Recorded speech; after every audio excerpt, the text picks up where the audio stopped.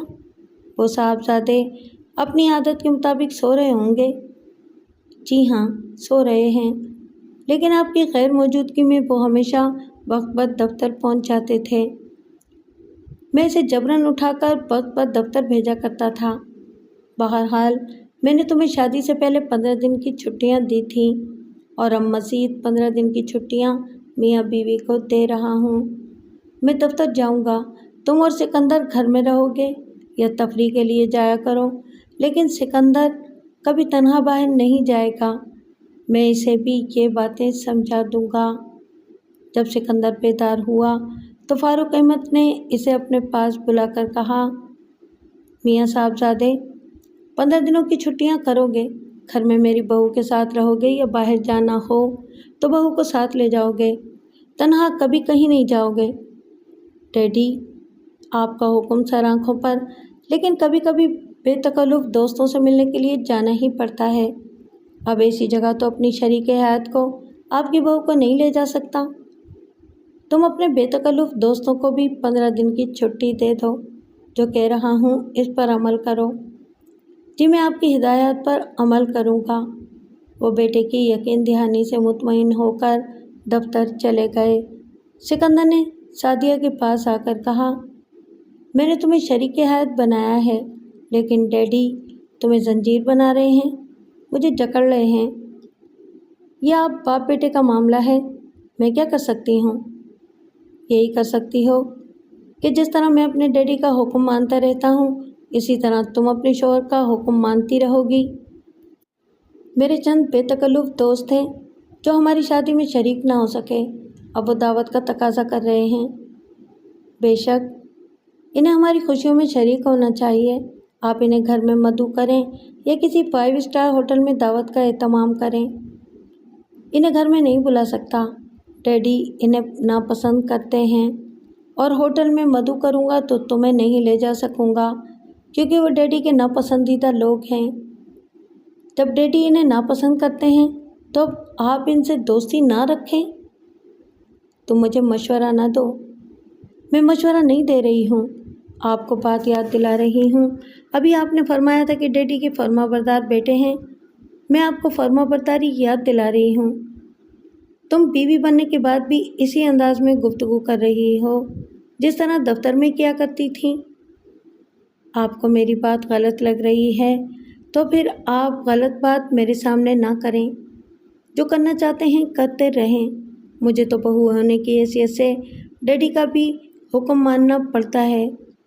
انہوں نے مجھ سے وعدہ لیا ہے اور میں نے وعدہ کیا ہے کہ آپ کو تنہا باہر نہیں جانے دوں گی۔ جب بھی آپ باہر جائیں گے میں آپ کے ساتھ رہوں گی۔ وہ جھنجھلا کر بولا، ابھی میں نے یہی کہا تھا، انہوں نے تمہیں میری شریک حیات نہیں بلکہ پاؤں کی زنجیر بنایا ہے۔ اگر انہوں نے ایسا کیا ہے تو پھر آپ ان سے شکایت کریں۔ اس نے بے بسی سے سعدیہ کو دیکھا، پھر ذرا نرم پڑتے ہوئے کہا، بیوی اپنے شوہر کی رازدار ہوتی ہے، تم چاہو تو میری یہ بات چھپا سکتی ہو کہ میں دوستوں سے ملنے گیا تھا۔ سوری، دادا ابو نے نہ کبھی کسی سے جھوٹ بات کہی ہے اور نہ ہمیں جھوٹ بولنا سکھایا ہے۔ میری ایک بات اچھی طرح یاد رکھیں، میں اس گھر میں جھوٹ بولنے نہیں آئی ہوں۔ اس نے جھنجھلا کر شیشے کا ایک گلدان اٹھایا تاکہ اسے زمین پر پٹک کر اپنے غصے کا اظہار کر سکے۔ سعدیہ نے اسی وقت کہا، آپ غصے میں آ کر اسے توڑ دیں گے، پھر ڈیڈی آ کر پوچھیں گے تو مجھے سچ بولنا ہوگا کہ اسے غصے میں توڑا گیا ہے۔ اس کا گلدان والا ہاتھ اٹھا رہ گیا۔ اس نے سعدیہ کو گھور کر دیکھا اور آگے بڑھ کر غسل خانے میں چلا گیا۔ اس نے موبائل اٹھا کر ایک صوفے پر بیٹھ کر نمبر ڈائل کیے، پھر دوسری طرف سے روزینہ کی آواز سن کر بولی، میں اپنی سسرال سے بول رہی ہوں۔ روزینہ کی خوشی سے چہکتی ہوئی آواز سنائی دی، شادی خانہ آبادی مبارک ہو، میں جانتی تھی کہ تم مجھے ضرور فون کرو گی اور تم یہی کر رہی ہو، میرا دل خوش کر دیا۔ بائی دا وے، تم خوش ہو نا؟ کچھ اپنے میاں کے بارے میں بتاؤ۔ ان کے بارے میں کیا بتاؤں، تم میری ایک ہی رازدار سہیلی ہو، اس لیے اتنا ہی بتانا کافی ہے کہ وہی چال بے ڈھنگی جو پہلے تھی سو اب بھی ہے۔ میں بھی کچھ ایسا ہی سوچ رہی تھی، وہ حضرت اب تک بے لگام رہے ہیں، اس لیے باقاعدہ لگام دینے میں کچھ نہ کچھ وقت لگے گا۔ تم مایوس تو نہیں ہو نا؟ بالکل نہیں، مجھے ان کے ڈیڈی کی آشیرواد حاصل ہے، ان کی ہدایت ہے کہ میں ان کی بیجا آزادیوں کے خلاف ڈٹ کر رہوں، اور میں یہی کر رہی ہوں۔ ابھی ایک رات گزری ہے اور ایک نیا دن شروع ہوا ہے، اور وہ مجھے ابھی سے اپنے رنگ میں رنگنے کی کوشش کر رہے ہیں، لیکن ناکام ہو کر جھنجھلاتے ہوئے پہلے غسل خانے اور پھر دوسرے کمرے میں چلے گئے ہیں۔ سعدیہ، خدا تمہارے ساتھ ہے اور سسر صاحب تمہارے قدردان ہیں۔ تمہاری پشت پناہی کرتے رہیں گے تو آج نہیں تو کل اپنے صاحب کو ان کی غلطیوں کا احساس دلانے میں کامیاب رہو گی۔ کامیاب ہونے تک ان کی طرف سے ذہن تو کچھ نہ کچھ الجھا رہے گا۔ حوصلہ تو نہیں ہار رہی ہوں، مگر عارضی طور پر کچھ الجھی ہوئی سی ہوں۔ سوچا کہ یہ ہوتا ہی رہے گا، کم سے کم تم سے باتیں کر لوں، تم میرے لیے بہت اہمیت رکھتی ہو۔ دوستی اسی کو کہتے ہیں۔ اتنی اونچی جگہ پہنچ کر بھی مجھے صرف دوستی کے قابل نہیں سمجھتی، مجھے اہمیت بھی دیتی ہو۔ میرا مشورہ ہے ابھی مجھ سے زیادہ باتیں نہیں کرو، اپنے حالات سے نمٹنے کی طرف دھیان دو۔ کوئی بھی دشواری ہو تو پہلے مجھ سے رابطہ کرو۔ ہر اچھے برے وقت میں خدا کے بعد تمہیں یاد کروں گی۔ یہ تم نے اچھا مشورہ دیا۔ مجھے موجودہ حالات سے نمٹنے میں زیادہ وقت صرف کرنا چاہیے۔ اچھی بات ہے، پھر کسی وقت فون کروں گی۔ خدا حافظ۔ اس نے موبائل فون کو آف کیا، پھر اپنے دادا ابو کے فون پر رابطہ کر کے ان سے، دادی اماں سے اور سلمیٰ سے باتیں کرنے لگی۔ سکندر دوسرے کمرے میں دروازے کو اندر سے بند کر کے اپنے بے تکلف دوستوں سے فرداً فرداً فون کے ذریعے باتیں کر رہا تھا اور ان سے کہہ رہا تھا ابھی حالات موافق نہیں ہیں، ابھی اپنی من مانی کر کے ڈیڈی کو ناراض نہیں کرنا چاہتا۔ انہوں نے میرا احتساب کرنے کے لیے شادی کے بہانے ایک نئی حکومت مجھ پر قائم کی ہے۔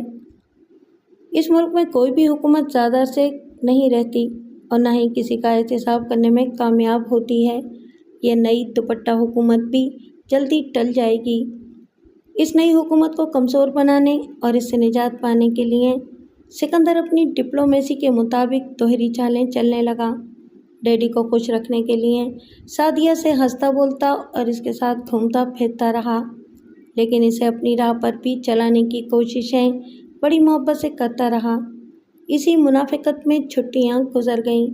فاروق احمد نے اسے بلا کر کہا، کل سے تم سعدیہ کو ساتھ لے کر دفتر جایا کرو گے اور اسے ساتھ واپس لایا کرو گے۔ ڈیڈی، یہ تو کوئی انصاف نہ ہوا، آپ بہو کو بیٹے پر حاوی کر رہے ہیں۔ میری خودداری کا بھی کچھ خیال رکھیں۔ ایک شوہر ہمیشہ بیوی کے آنچل سے بندھا نہیں رہ سکتا۔ تمہارے سوچنے کا انداز غلط ہے۔ تم سمجھ رہے ہو میں تمہیں بیوی کا پابند بنا رہا ہوں؟ وہ تم سے برتر نہیں ہے اور کمتر بھی نہیں ہے۔ تم دونوں میری دو آنکھیں ہو۔ میرے ایک آنکھ کی بینائی کمزور ہے، میں اس کا علاج کر رہا ہوں۔ تم اپنی زندگی گزارنے کے غلط طریقوں کو سمجھ لو گے، خود اپنی کمزوریاں دور کرو گے تو تمہاری جائز آزادیاں تمہیں ملیں گی۔ تم میرا اعتماد حاصل کر کے کبھی کبھی تنہا بھی جہاں چاہو گے جایا کرو گے۔ مجھے اطمینان رہے گا کہ تم اکیلے کہیں گڑھے میں گرنے تو نہیں گئے ہو۔ وہ خاموش رہا۔ باپ کا اعتماد حاصل کرنے والی بات تھی۔ ابھی وہ قابل اعتماد ہونے کا زبانی دعویٰ کر کے انہیں قائل نہیں کر سکتا تھا۔ دوسرے دن سے سعدیہ کے ساتھ دفتر جانے آنے لگا۔ سعدیہ اب اس بڑے خاندان میں صرف بہو نہیں بلکہ تمام کاروبار کی مالک کی حیثیت رکھتی تھی، اس لیے اب سکندر کے دفتری کمرے میں اس کے ساتھ بیٹھا کرتی تھی۔ فاروق احمد کے قابل اعتماد مینیجر سے اس فرم کے تمام انتظامات کو سمجھتی رہتی تھی اور بیرونی ممالک تک پھیلے ہوئے کاروبار کے متعلق معلومات حاصل کرتی رہتی تھی۔ اس کی موجودگی کے باعث سکندر اپنے ذاتی خفیہ معاملات سے کترانے پر مجبور ہو رہا تھا۔ ٹیلی فون ایکسچینج سے اب اس کی پرائیویٹ کالیں موصول نہیں ہوتی تھیں۔